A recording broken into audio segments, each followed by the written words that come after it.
And we are live. Welcome, everybody. I'm going to hand over to Ben Beer, for this initial introduction. Good morning, good afternoon, good evening, everyone, wherever you are in the world. Welcome to another broadcast of our Security Everywhere LinkedIn Live event to help everyone, whether it's your friends and family, your business, or your colleagues and staff, be cyber aware and protected against the latest cyber scams and latest attacks.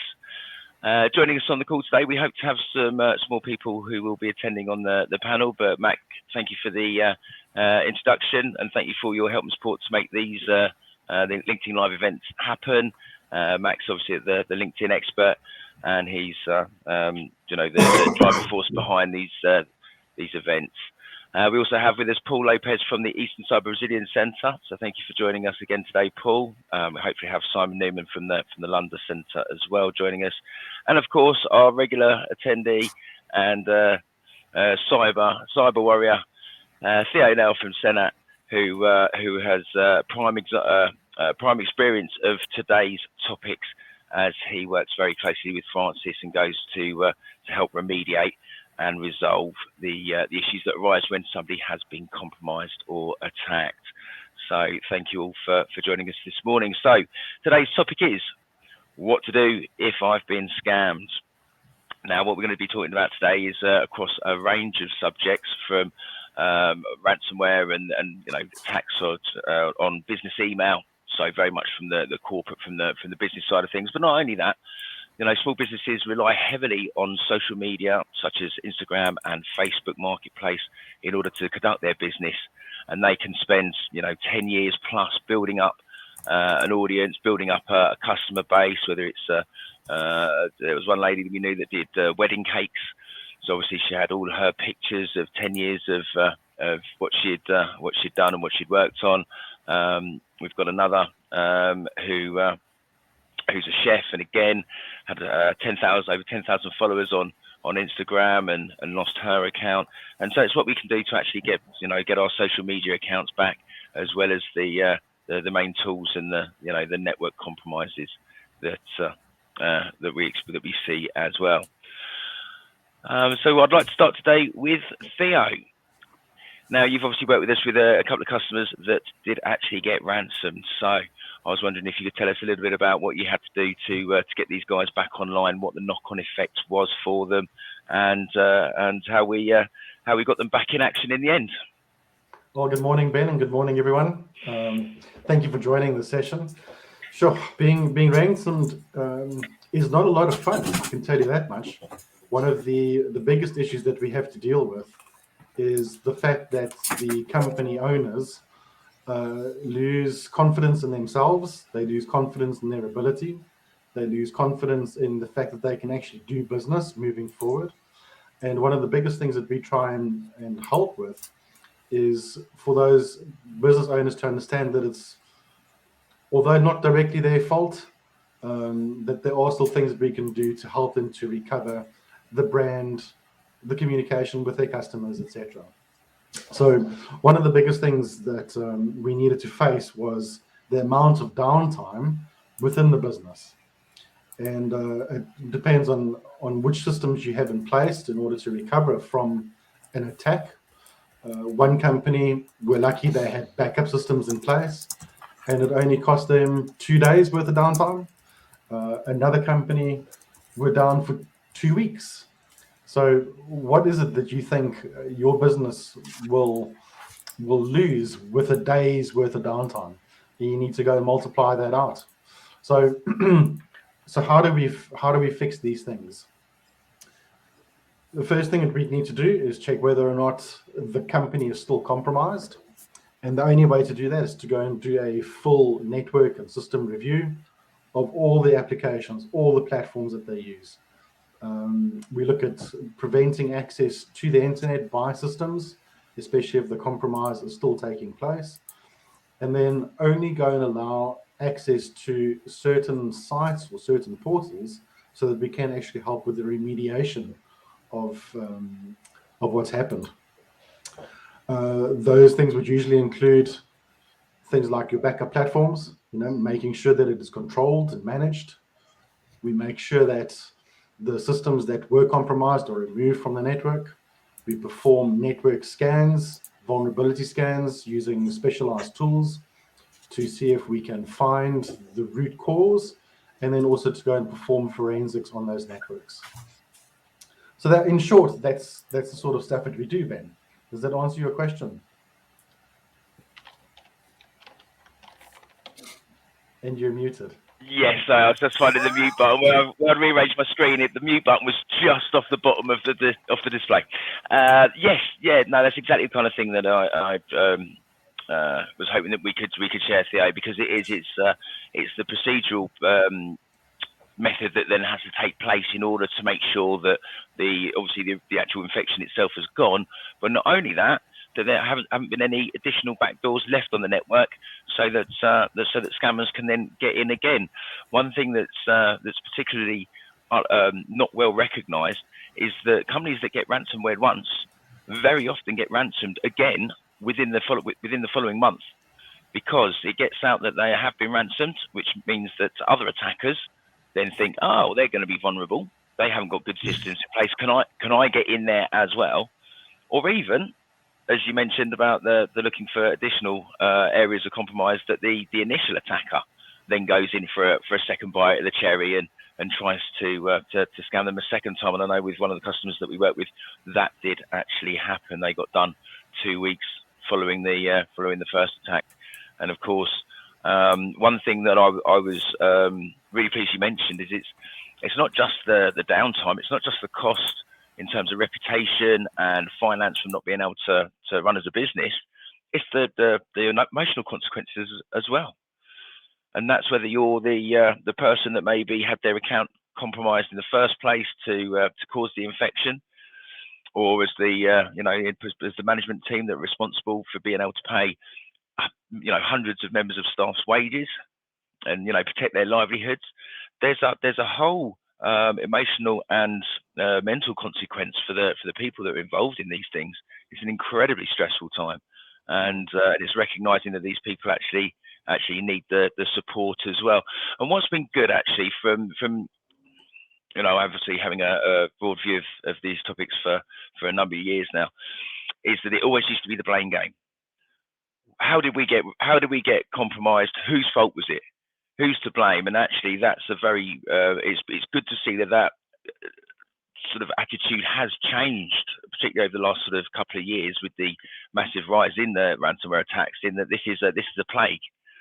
This is specialist, skilled attackers prying on, and it might not be actually any one person. It could actually be a system vulnerability, as we saw with things like the SolarWinds attack on Microsoft. It was a supply chain attack. So these are very sophisticated and skilled attackers that are targeting people that within an organisation aren't going to necessarily be that technical, let alone up to speed on the latest sort of cyber technologies and prevention, methods of prevention. So it's been able to recognise that actually the people that we are victims, the people that get compromised are victims, and therefore need that help and support as well. So yeah, thank you very much, Theo. That was great. Yeah, the days of sorry, Ben, just to carry on, the days of having the luxury to point fingers is gone. It's not about pointing fingers. It's about actually getting the business back online. Yeah. If you consider, really depending on what size the business is, you could be losing hundreds of pounds a day, or you could be losing thousands or millions of pounds per day. It really is about trying to get that business back up and running as fast as you can. And the only way that you can do that is to have those various layers of protection surrounding you. Mitigation is one thing, recovery is something else. So yeah, make sure that you've got multiple layers in place.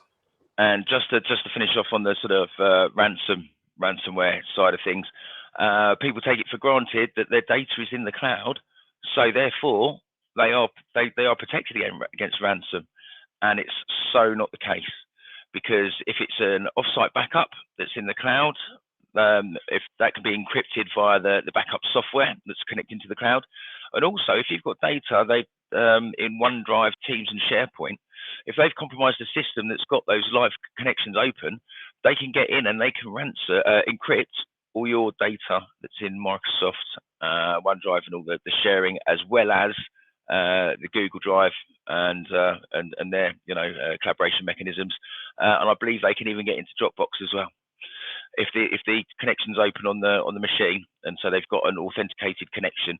They can get in there and they can ransom all that as well. So it is incredibly important. It's one of the most basic of basics for as long as I've been in IT, is that you have backups. And then ideally you have backups of the backups, but it's just making sure that we don't just consider, it's in the cloud, it's safe, it's being protected, because it's not. And that really needs to be, or there's a lot more awareness about that going on now, because we are starting to see ransomware attacks take place on cloud resources. Right, Paul, if I could hand over to you, if you can tell us a bit about the great work that the Eastern Cyber Resilience Centre does, and tell us a bit about the kind of things that you get approached about with people that have been hacked or scammed. Thanks, Ben. Hopefully you can hear me okay. I've got a bit of a lag on my machine, so I can't tell whether I'm talking or not at the same time. Is that really okay? Okay, good. Yeah, well, thanks for that. Yeah, so the Eastern Cyber Resilience Centre, as we've spoken about on previous calls, it's part of a national network. London, Northwest, Northeast. There's a centre for every single region in the UK. And what we've been set up to do is to raise awareness of threats, and also to help businesses understand what their vulnerabilities might be when they're operating online, and give them the kind of guidance, most of which, not all of it, but most of which is National Cyber Security Centre kind of sanctioned advice and guidance about what they can do to mitigate the threats that they're doing when they're operating online. I suppose, looking at the title of today's show about, what do I do if I've been hacked or scammed? I think if at that point, that's your first kind of exposure to any kind of cybersecurity, then you kind of missed the boat a bit, really. It's about, I think I wrote a blog a little while ago about incident response plans, and most businesses unfortunately find out that they haven't got one just after they've been hacked or scammed themselves. So it's about preparing for the worst. I think, from the industry now talks about the fact that everyone needs to assume that they are going to get hacked. So don't operate in this kind of misguided idea that you've got loads of security and and it's not going to happen to me. It will happen to you. It'll happen to us, but it has happened to us. We've had phishing attacks in policing more broadly, but against the sensors as well. So it's about what you're going to do when you actually find out that you've been compromised. So it's about preparation is the first stage, I guess. Do you have insurance? A lot of businesses, I think less than 85% of businesses have got cyber insurance. Currently, it's becoming increasingly more difficult to get. Are your staff aware? Do they know what to look for? This thing about what do you do? What does it look like? Sometimes it's really obvious. If you've been ransomware, there'll be a ransom note, and you can't get access to your data. So it's fairly obvious you've been compromised. But in other cases, it's not so obvious as that. So what do you do? What do your staff know about what to do? And I think you both mentioned it, Theo, Ben. You both mentioned already that what is the culture of your company like? Is it blame culture? Who's done this? And even the language of being scammed. You've been tricked, you've been fooled, you've been conned, you've been scammed. It's a really, victim shaming. It's really, we all do it. I get that, but it's not about that. If you think that your device, your terminal, your mobile device, whatever it might be, if you think that you've experienced some kind of compromise, you need to tell somebody, and that's the first bit. So who do you tell? You tell a manager, do you tell your IT department, you tell a co-worker, but you need to tell somebody straight as soon as you think that's happened. And don't dwell. The longer you leave it, the longer you delay, the bigger the problem ultimately can end up being. So you've got to act promptly as soon as something happens. That's the kind of thing that we tell the people who join our centre. And I guess other things as well, some obvious stuff. If you think that your financial details have been compromised, then clearly contact your bank, contact your financial providers, contact if it's a social media platform, tell them. Our experience, and you might be talking about a bit later about this, experience with Facebook and Instagram and Twitter, not very positive. Trying to get you try and find a phone number to contact somebody on Twitter. We can't find one on police, so I don't, guys. People, you're not going to find it. But tell who you think you need to contact to kind of limit the risk moving on. And actually, if you're a member of one of the cyber resilience centres, it's not a main part of what we do. We're not an incident response organisation. However, I can give you, a number of occasions when members have come to me and said, "We think this has happened. We think we've been hacked," and we can give some immediate advice. Report to action fraud. We always say, "You do that." It's a lot of businesses don't do that, but report to the police for action fraud. And if you tell us, we can also we can mobilise your local Cyber Protect officers who can give you some immediate advice and guidance as well. So there's some stuff that you can get through policing. And if you come through, if you're a member of the centre, again, I shouldn't be broadcasting this, but you'll get it more quickly if you've got us by your side than if you try and do it by yourself. The question you asked at the beginning, Ben, was what kind of experiences have we had with member companies? And ransomware is a massive issue, but day to day it's kind of business email compromise and phishing, and they're the things that we're seeing most of. We've had a large number of those reported to us recently, and obviously the social media attacks as well, not just against individuals but against the marketplace, the Facebook marketplace and what have you. They're the things that we're seeing most frequently. And of course, you're talking about Facebook marketplace. There's stuff you can do to talk about back up your data offline, which is free to do and it's fairly easy to do as well. But most companies don't do it. So once they lose their marketplace Facebook account, that's it. They've lost all their contacts. They've lost everything, and there's no way they can get that stuff back again. And we were talking about what happens when unfortunately the criminals they do a kind of commit an arson attack against the site. So they'll publish racist or indecent images of children on that Facebook account once they've got access to it. Once that happens, the algorithm, the protocols within Facebook will immediately shut that site down, and you'll never get it back again. However, there is something else we have discovered, and we're working with Protect officers at the moment, that if police Protect officers contact Facebook within a certain period of time, what they can do is protect the domain name. So sometimes companies find it impossible to get back online again, Facebook, because they're trying to use the same company name, but that gets blocked again. But we're looking to see, we think that the police have got some kind of inroads there to basically allow your business to get back online again using its old operating name on Facebook. Particularly useful if you've obviously backed up your data and what have you as well. But that's something that we're, funny enough, looking to do a webinar about in November.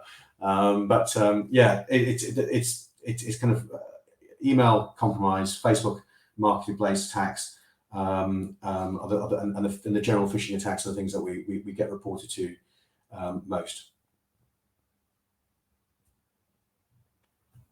Great, thank you, Paul. You'll have to keep us informed so that we can let people know about the webinar at the on the next LinkedIn Live event as well, so we can get some people to support you with that. But I mean, with what I do here at Security Everywhere, a lot of the times when we get approached from new customers or Protect prospect customers is because they've been hacked, and very often it's their Microsoft 365 account. So then it's looking at how we remediate that, and I've got a certain process that I go through where we look at for anything for forwarding rules. So are they still trying to exploit the account by exfiltrating data via forwarding rules? Microsoft has actually locked down on that by turning off external forwarding by default because of the amount of this that's going on. Because if they compromise your account and you're an admin, they can then get into all the admin centers and they can set up all these kind of clever rules where they can redirect mail to their own account. And in some cases, they can be selective, where it will be if it's got invoice or a bank account, in the subject, in the body, it will filter it out and it will send it directly to the attacker's account and actually delete it from the account that's been received. So the person that's been compromised doesn't even know, because they don't see the emails in the first place. It's only some period of time afterwards when they get chased up to say, "Oh, haven't you had my email?" And they say, no, and then it's obviously becomes apparent that those emails are getting forwarded out. But of course, now that more and more of the data is also being kept in these accounts, there's an online version of everything, so they can get into your, if they've got your username and password, and God forbid you haven't turned on your MFA, they've then got access to all your data via the online Teams, via the online SharePoint, OneDrive, obviously, and then of course they can exfiltrate that So then it's been able to go back through audit logs to see when data was last accessed and whether any of that has been has been exfiltrated. It used to be that when email accounts were compromised, we used to see that it was mainly to send more spam and phishing emails in order to further the attacks for the scammer. What we've started seeing a lot more of now is that they will actually sit in their account and watch for the communications. So they won't, they won't actually do anything to, raise awareness that they are in the account or that it has been compromised. So they can watch for the email threads, and then they'll actually try and hijack one of the threads. So if there's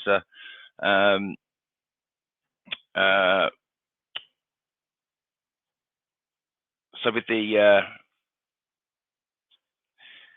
sorry, I was just reading something and it's throwing me off. So with the compromise, they sit in the thread. So what they want to do is be able to step in on like the 4th or 5th email in the chain to carry on the conversation, but to actually divert it towards a malicious link or to some new bank details that need to be used for this invoice to be paid. So they'll actually spend more time and be much more targeted in order to do this impersonation rather than just use the account for more spam and more to proliferate their own their own compromises. So it's much more targeted, it's much more sophisticated, and they will actually sit there and use that social engineering by hijacking a thread where there's already a conversation going. So you think you're talking to the right person, to the end user, and they actually come in and use that to manipulate. As you've just put in the chat, of course, one of the problems is if you haven't got your MFA turned on, that the attackers will then turn it on to keep you blocked out of your account. And worse, with the social media accounts, that also changed the main email address associated with the account, so that then you don't even get the alerts to say that something's happened to your account. So so with the emails, it's very much about being able to go through the audit logs and obviously changing the password, enabling MFA, and looking for through the message traces to see if anything has been sent out.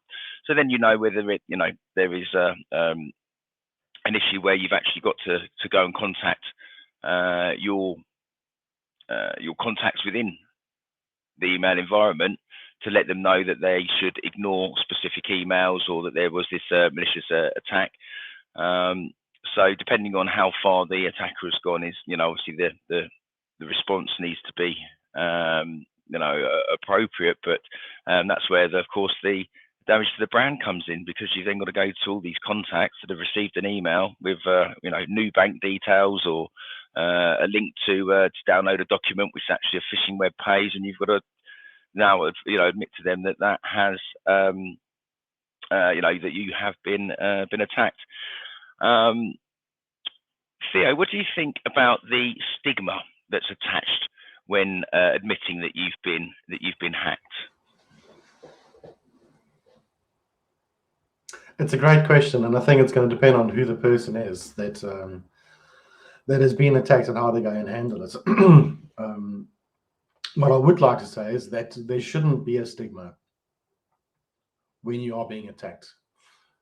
It is unfortunately the world that we live in, and you should have the freedom to know and the peace of mind to know that you can actually report this and ask for help.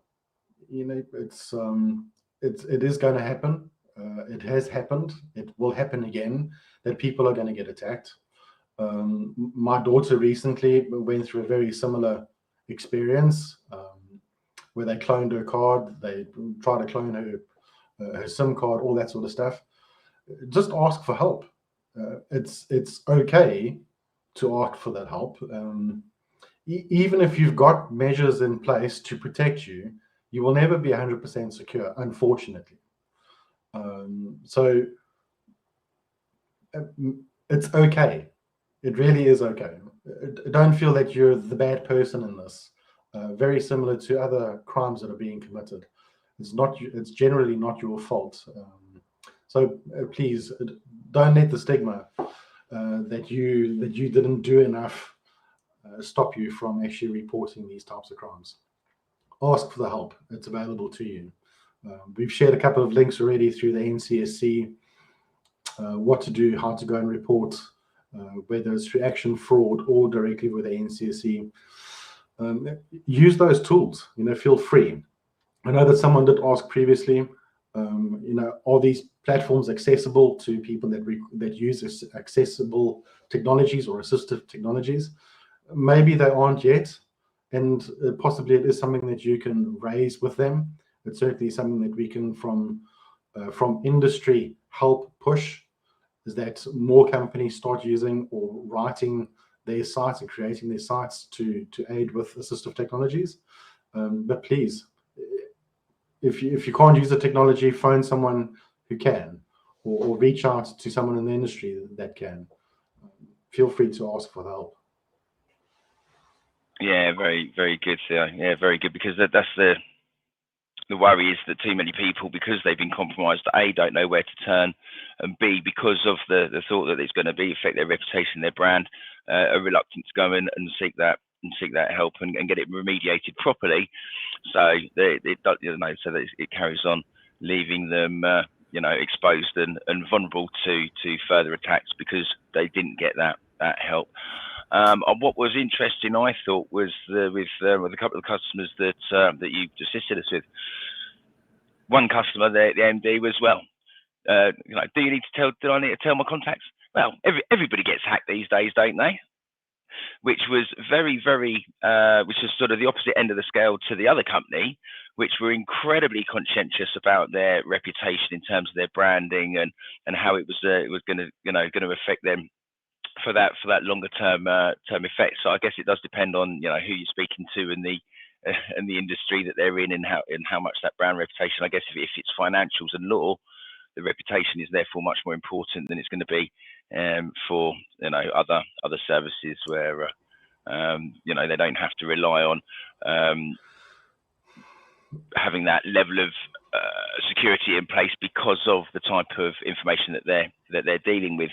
So maybe for the companies that don't have that kind of sensitive personal information, it's therefore less of an issue for the brand and reputation. But well, yes and no. From a brand or reputation point of view, you might be right, but from a legal point of view, you need to actually report these things. You're obliged, you're required to report it to the ICO if you're a company in this country. So you need to do that. I think Mac can tell us something a bit more about what happens when a company gets hacked. Let's maybe hear from him.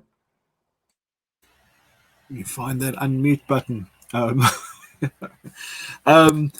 This is an interesting one. Unfortunately, I've dealt with a lot of companies that have in the past been hacked, but me personally, a few years before I met Security Everywhere and Francis, we actually had quite a blatant hack where somebody had actually hacked our company website. And they were quite proud of it because they actually put a banner across our website saying you have been hacked, and then they put their go-to handle on our website. And I didn't know about it until I came out of a call with a client, and a client said to me, "Hey, what's up with this? Is this are you guys playing a prank or what's going on?" So I said, "What are you talking about?" And we went onto our website, and here this literally thing, told us in blatant English, "You've been hacked. We now control your domain." And I tell you what, that sick feeling you get in the pit of your stomach when all of a sudden you think it's a joke, and you think, okay, I can just log in, change my password, and then you realize they've got total control of all your data and everything. And they start putting, as was mentioned earlier, they start putting two-factor authentication and everything else in on their side so that they can block you, and they'll change the email addresses for access and everything else.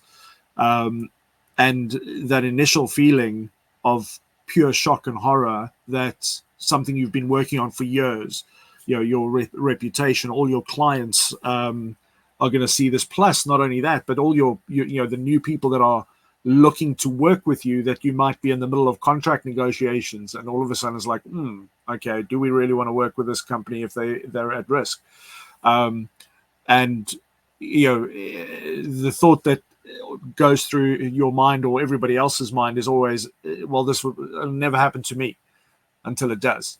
And that's the most frightening thing, because at that stage the panic can set in and you don't know where to go. And that's why I'm glad that we have conversations like this today, because giving people some direction and hope that there are people that can help, and there are things that you can do. But a common thing, yesterday I was on a call with a client, and we were setting up one of his social accounts, and when he entered his username and password, the software that I use straight away flagged and said, "You've been compromised." And he was like, "No, it can't be." And I was like, "No, you've been compromised." And then I sent him to the site that you guys always recommend, which is You've Been Pawned. And he went on there, and it was, like there was a whole list of organizations that had been compromised, and therefore his username and password was everywhere. And a lot of us, just don't know. So it's so important to take a little bit of time. Firstly, make sure that you don't use the same password for everything, like I used to. Email address, same thing, two-factor authentication.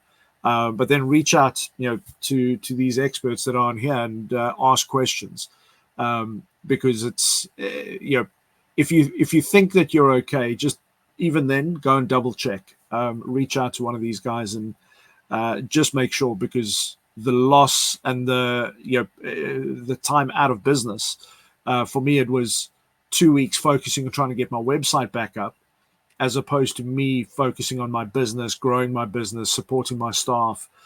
So the cost implications are not just, my website's down.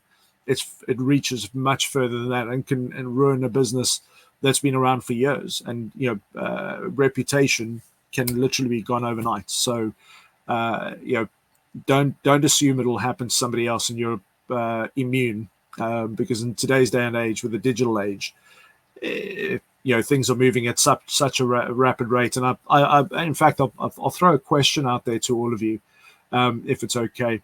With the age of things like ChatGPT and all the AI, how much more susceptible will we be in the future than we are now?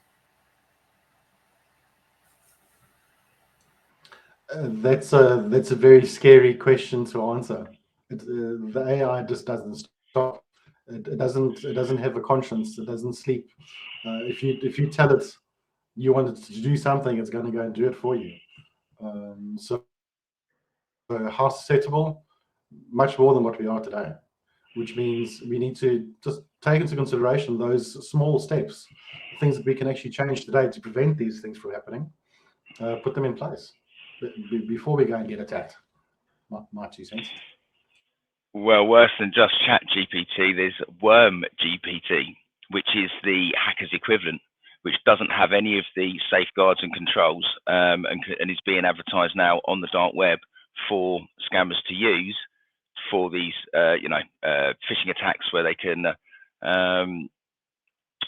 actually generate much more realistic language. Particularly, that particularly aids the attacks that we get from certain malicious foreign countries that are, like the fact we experienced a 600% increase in phishing emails because since the start of the Ukraine war, because we've been attacked by the Russian hackers and scammers. So all these people that aren't naturally English speaking now have this fantastic tool to be ever so much more convincing in the text that they're using. However, on the bright side, we can then use the systems like ChatGPT to start to recognize these phishing emails, and actually, has it been generated by an AI, machine model, in the same way that, of course, from a same sort of thing, but from a very different perspective, is that they're very worried that students are going to start using these language models to create their assignments and their dissertations. But it turns out the teachers were already using the ChatGPT to do the marking for the models, and hence it started to actually highlight that these documents, these essays, and what have you, were being created by an AI model. So already we're seeing that there's that it's been manipulated for people's own gain, but at the same time, that gain might be to recognise the fact that it's being used in the first place, and so it is already out there being used. One of so we use Avanam, which is now part of the Checkpoint Harmony email collaboration security suite, and it was designed with one of these large language models at the back end to be able to detect the phishing. So it's actually looking at the heuristics of the email. It's looking at, does it have urgent? Is it saying you must, so that it can actually take the context of the email and not just the actual language that's being used. So we have actually been using these systems for for security, to protect ourselves for some time now. It's just that now it's become available to the public. Obviously, we've got much more awareness about it, but hopefully we are already using these systems to try and stay one step ahead of the attackers who are just beginning to start using these systems. So, but let me pass over to Daniel. Thank you very much for jumping in and joining us. We did have a number of panelists that we advertised on the site, and obviously we can only have a limited amount of people. We didn't have some of them turn up, and thank you for being available as a regular contributor. Give us a quick introduction of who you are and what you do, and your experiences from dealing with people that have been hacked or scammed. Yeah, thank you so much, man. I was just going to say it was a flight delay from the U.S., but appreciate you guys having me. And I used to work at a top 10 global bank doing cybersecurity, cyber threat intelligence, understanding the tactics and techniques of the bad guys, and then doing exercises helping to train the leadership teams to recognize and think through what kind of decisions need to be made during a hack. I loved Mac's question. I think the language can improve when you put it through these models, so that it won't sound as clunky. The spelling errors will go away, but the tactics and techniques are still the same, right? There's that sense of urgency, click now. So you can still recognize it because there's a certain number of steps they want you to go through so that you get compromised. And so that part doesn't change so far. I wish I caught the beginning. For additional context, I know, in the U.S., I don't know if you guys covered reporting, but in the U.S., the reporting site is reportfraud.ftc.gov. So anybody watching from the U.S., that's where you go to, and they have 5 tips for reporting a scam, which is collect information like email addresses, receipts, phone numbers, anything you can get from the scammers. Try to get as much information as you can, and then report it at the state level, the website I just mentioned. And then you can also go to places like identitytheft.gov if your personal information, like your social security number, was captured. And then you also have the ability to put a fraud alert on your credit report so that any new activity will get flagged and sent to you. So thanks for having me, guys. I appreciate it. It's always good to see you.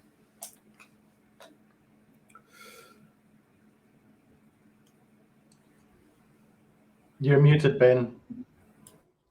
Oh dear, beers on me after the call.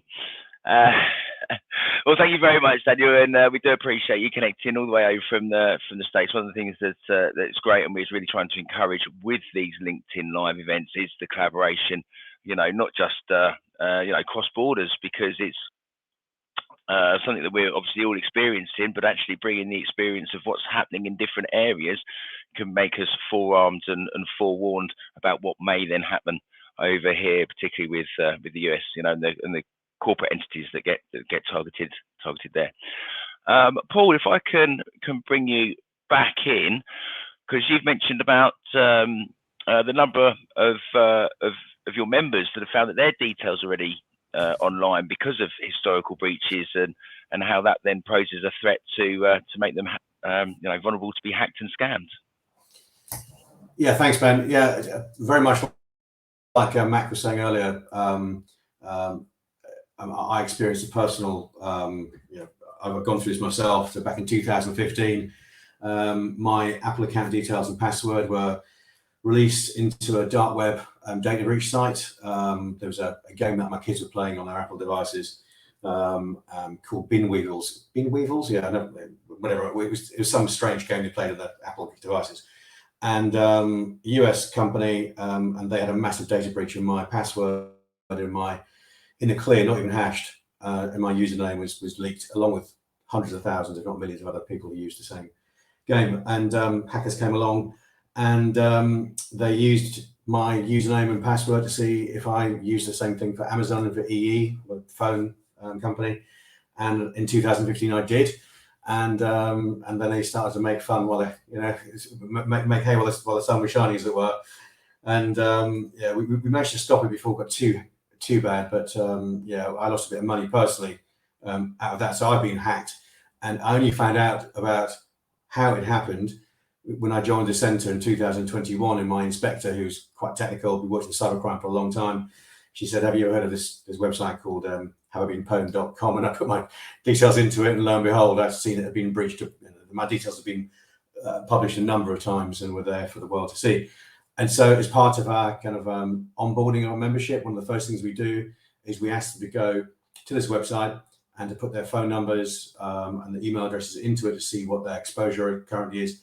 And we routinely find about half of the members have already got their details already out there. So you don't need to worry about phishing emails, because your details are already on there if you haven't changed them. So it's about understanding where you currently sit, and what have you. So yeah, it's a massive issue, and most people that we speak to have never even heard of this website or the fact that their details could even be there. So yeah, it's what the people who run the website have done is a great service. I know this is available elsewhere, but yeah, so it's something that we work on. And I just want to go back on something which somebody mentioned earlier about the shame or the embarrassment, reputational damage, perceived reputational damage around reporting to police or to publicise what's happened.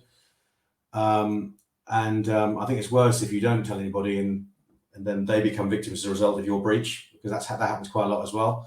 There's actually a recent article, actually back in May of this year, the NCSC have published a blog about the myths about not reporting, about nobody gets to hear about it, everybody else is you're safer, and it isn't just all nonsense, it's just stuff that gets spread around. But just give you an idea of the context and the stats in our region. So the Eastern region, which is Kent, Essex, Norfolk, Suffolk, Bedfordshire, and Cambridgeshire and Hertfordshire, so 7 counties in the east of England, about 600,000 small and medium-sized companies within this area geographically. And from the crime survey, 30% say that they've been a victim of a cyber attack in the previous 12 months. That's about 200,000 businesses and organizations. And that's not just getting a phishing email, that's actually having something which has had some impact on their business. Action fraud, 3,500 reports in the same time frame. So that's between 1% and 2%, I guess, isn't it? My maths isn't great, but so businesses are still worried about reporting it. I know one of the reasons why they don't report it is because they think, well, what's the point? Because we're not going to find out who's responsible. We're not going to get our money back. And to be fair, there are probably other things that you might want to do first before you report to the police in many cases, such as activate your response if you've got an insurance company and that sort of thing. But it's still something that should form part of every business's response to being hacked or scammed online. It allows the government to build up a truer picture of what's going on and to allocate resources accordingly. We're looking at so about 40% of all reported crime is cyber related now in the United Kingdom. It's probably the same in the US as well, Daniel. It's a massive amount. I talk about my days as a police officer back in the mid 1990s, going to theft from motor vehicles, people having stereos stolen out, or having shed breaks, and people having electric tools. That still happens, but in a much lesser degree, because most property crime, most acquisitive crime is based online. So 40% of reported crime in this country, and currently the police spend, and I work for the police obviously, about between 1.5% of their budgets dealing with it. So, and part of the reason for that, it's not just because of the underreporting, but that's part of it.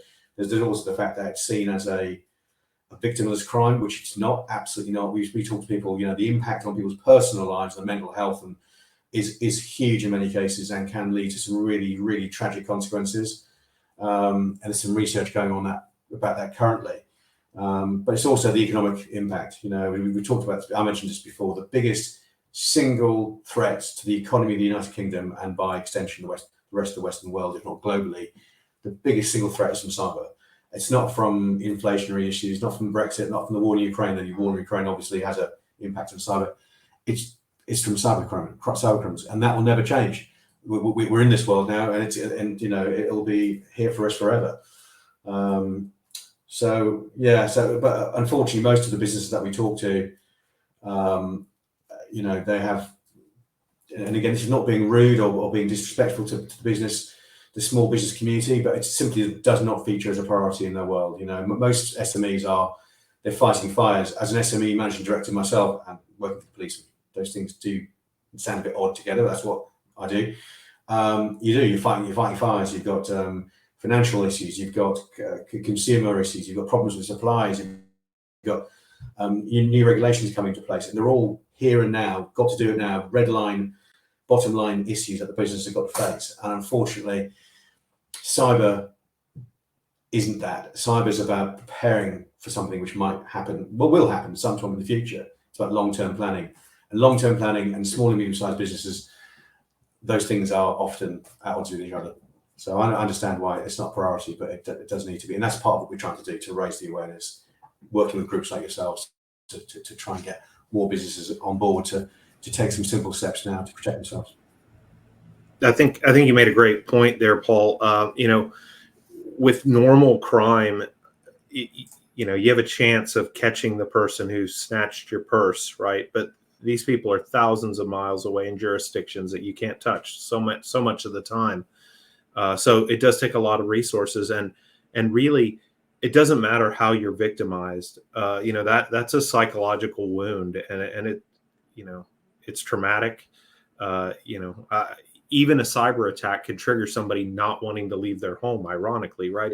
It didn't happen in the physical world, but you were still taken advantage of, and it ups your anxiety levels such an incredible way. I think reporting it gives you some sense of closure. In the U.S., not everything is, there's thresholds for reporting, depends on what industry you're in, but it's worth it just to, it's another data point that the police can use to find some lever or some way to shut down the scam or report it, right? I think a lot of it is educating yourself. There's a us.gov site, scams and fraud is a good place. If you think something's not right, check these, the consumer.ftc, the Federal Trade Commission.gov, and the FBI, IRS, all of these organizations, Better Business Bureau. I think that what the scammers take, advantage of is not wanting to share this with other people, right? It's the immediacy. Don't reach out and phone a friend, right? Just click now. And so anything you can do to make yourself more aware before it happens, or slow the process down so you have time to think through it. Call your friends that are smart in this space. Call your local police. They'll give you some good advice as well. Yeah, thanks, Paul. Appreciate your perspective on that. Thank you. Ben, if I can mention just one more thing about something, which is, because obviously joining the centres where we are in the UK, they're free of charge because we're obviously subsidised by the government and by policing. But there is something which we do talk about quite a lot, and it's called Police Cyber Alarm. And most managed service providers have not heard of it. And we're working with some in our region to try and raise their awareness to get that rolled out to businesses. So basically, it's a free piece of software. It sits on your firewall, and as well as reporting malicious activity into your network, it also reports back to a central police controlled, if you like, database, which looks at what's actually going on in the here and now, but across the United Kingdom, and which allows them to build up this rich picture of intelligence around what's happening, and that can actually help everybody, who, whether or not you're a member of Police Cyber Alarm or not, but it's something which we would encourage, to join your centre. We'll tell you about Police Cyber Alarm, and you can get it loaded onto your system and start protecting yourself and others as well. Thank you, Ben. Lovely, thank you, Paul. Yes, so we have sort of come across the cyber alarm, but I think one of its very early iterations. But I believe now it's much easier to install. Is there actually a cloud-hosted service as well that you can redirect through? I know we need to come back and have another look at it, because I think it was Linux server based in the very early days, which obviously wasn't necessarily that available to everybody. But it's come a long way since then. So yeah, it's very much a case of making sure that people, like I say, it's all about the awareness. It comes back to making sure that people know that these resources are out there, which is why I really appreciate the time that you guys put in to join us in these LinkedIn Lives events to make that happen. I just want to pick up one little point that Paul you brought up and then Daniel alluded to as well, and that's the attitude of the attackers. So, we talk about, what do we do if I've been hacked and scammed? You've got to think about the mentality of these people as well. So, you get the ransom note. Oh, this is purely business. I've done some bug finding for you. So I've hacked you so that you know about where your bug is, but you've got to pay me money now. But if you don't pay me the money, I'm going to extort you anyway and release your data out there. And it's the where people have this, it's not going to happen to me kind of mentality. That's exactly what these guys are taking advantage of. Exactly that. So it comes back to the awareness. Right, we're coming down to the last few minutes of the session. And once again, it's flown by in a blink of an eye. But I just want to bring it back to the original topic, and that we've what can we do if it happens to us? Well, there's been some great posts and suggestions, across the chat group as well. So we've had some good posts. There's one from Veridiana. Apologies if I've pronounced that wrong. And that's a two-factor database where you can actually go and make sure that the service that you're using, whether it has multi-factor or two-factor, and how to set it up. And I think that's a great resource that people can use to protect themselves. Obviously, we've talked about reporting it, whether that's to the FTC in the States or to Action Fraud. I think you mentioned about from the disabilities point of view, then obviously makes that much harder. But you can actually ring Action Fraud. I think we've got the number scrolling across the bottom of the screen. So Mac, thank you very much for getting all these things out there. The NCSC in the UK offers the facilities to report the phishing sites, report the scam emails, so that we can actually create that awareness. I think, as Paul said, in relation to the cyber alarm and in reporting to the police, the more that the police have this information to detect, to build up a picture of how these attacks are taking place, then on a national scale, they can actually start to see where things are targeted and where they can then go after, in terms of being able to work with generally with other international organisations to actually clamp down on some of the real large players and the most malicious ones out there targeting us.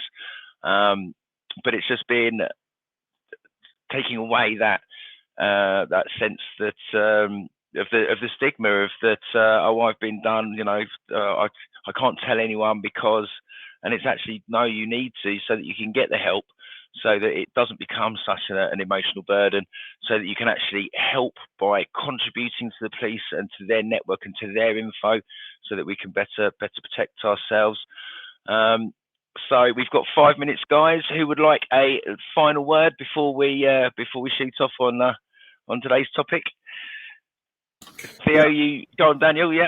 Yeah, I'll jump in. I think that was a great point, because you get scammed because you lack knowledge, right? Typically, that's what happens. And the thing is, the scam goes on long beyond the moment of compromise, And so, if you don't talk to those experts and report it, you won't get the tips to know, lock down your credit and, start filing for identity fraud if that's what you need to do. So it keeps you a victim longer if you're not reporting. So that's my 2 cents, and appreciate being here with you guys. Yeah, very good. Very good point, Daniel. Theo.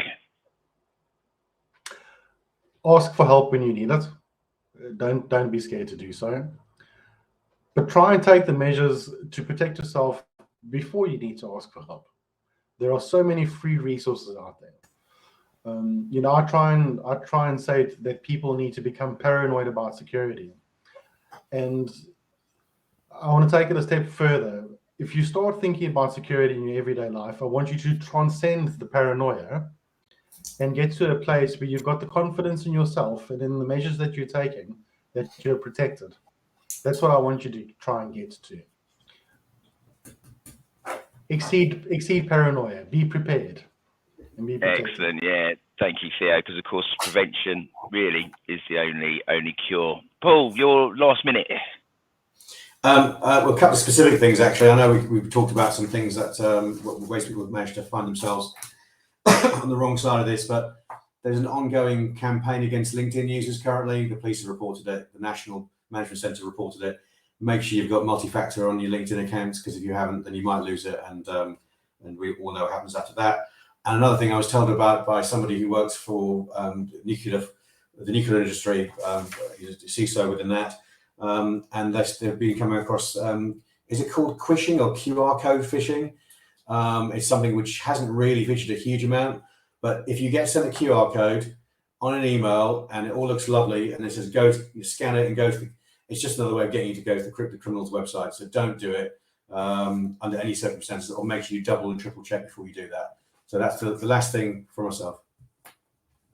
Yeah, very good point, Paul. No, there's been a lot of publicity about the QR code or quishing. We actually brought it up on our talk about the mobile security, because typically you scan the QR code with a mobile device. And of course, we recommend Sophos Intercept X, which is the free download of both the Google Play and the Apple App Store. And it has a QR code scanner, so that you can scan the QR codes and it will check the link before it actually takes you there to make sure it is safe. And this actually started during the pandemic, when restaurants started putting QR codes on tables, and the attackers were going around at night and replacing the QR code with their own QR code, which then had the phishing site with a redirect to the original site, but that meant they claimed your card details when you signed up. So yeah, no, that's a very good one. So I'm just Intercept, if I can get you to pop this one on, just to scroll this one as well for us, please. Intercept X. So if you can scroll that one on the screen for us as well, Mac, just as a final thing. And Mac, thank you very much for your help and assistance as always today. We wouldn't be here if it wasn't for you. It's great that you're there making it interactive as well, so that we can actually post some of the comments and suggestions, not just that we've talked about as part of the panel, but also from the people in the comments from the viewers and listeners as well. I just need to tell everybody that we're still evolving our LinkedIn audio event. So instead of being the third Monday, it's now the third Thursday of the month. So i.e. 2 weeks from today. And the audio event, the idea of doing the audio event is that the audience can actually get invited up to actually ask their question and engage more on whatever it is they want to talk about. So we're leaving the topics open. It's an Ask Us Anything event. There'll obviously be the usual panel of professionals and specialists to help answer these questions. But do come and join us 2 weeks today for the LinkedIn audio, where you're invited to ask us anything about about whatever it is that's pressing in your cybersecurity concerns. So we look forward to hearing from you then, and if not, of course, we'll be back on the first Thursday of next month with a new topic for you, and all the information will go up on our Security Everywhere site, and the invites will go out within the coming days. So it just remains me to say thank you, Mac, Theo, Paul, Daniel. Great work today, gents.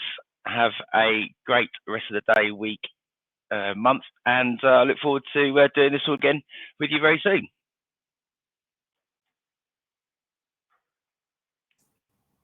Right, and to everyone out there listening, wherever you are in the world, please stay cyber safe. Thanks, Ben. You're muted, Mac. Me playing special moments there. Anyway, this is us logging out, so let's give it a go, and we'll see you guys on the Ask Me Anything on Thursdays.